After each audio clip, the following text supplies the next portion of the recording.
السلام علیکم۔ Daily update کے ساتھ میں آپ کی خدمت میں حاضر ہوں۔ جیسا کہ تحریک انصاف نے پنجاب الیکشن ملتوی کرنے پر سپریم کورٹ سے رجوع کر لیا۔ Pakistan Tehreek Insaf P T I نے پنجاب میں الیکشن ملتوی کرنے کے الیکشن کمیشن اور گورنر کے پی کے فیصلوں کے خلاف سپریم کورٹ سے رجوع کر لیا۔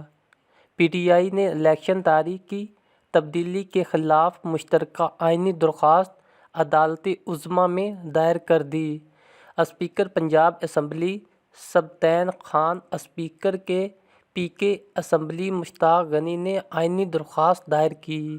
تحریک انصاف سیکرٹری اسد عمر، میاں محمود رشید اور عبد الرحمان بھی مشترکہ درخواست گزاروں میں شامل ہیں۔ آئینی درخواست میں وفاق پنجاب کے پی کے وزارت پارلیمانی امور، وزارت قانون اور کابینہ کو فریق بنایا گیا ہے۔ تحریک انصاف کی مشترکہ درخواست میں الیکشن کمیشن کا فیصلہ کالعدم قرار دینے کی استدعا کرتے ہوئے موقف اختیار کیا کہ الیکشن کمیشن نے آئینی مینڈیٹ اور عدالت کے فیصلہ سے انحراف کیا۔ الیکشن کمیشن کا فیصلہ کالعدم قرار دیا جائے۔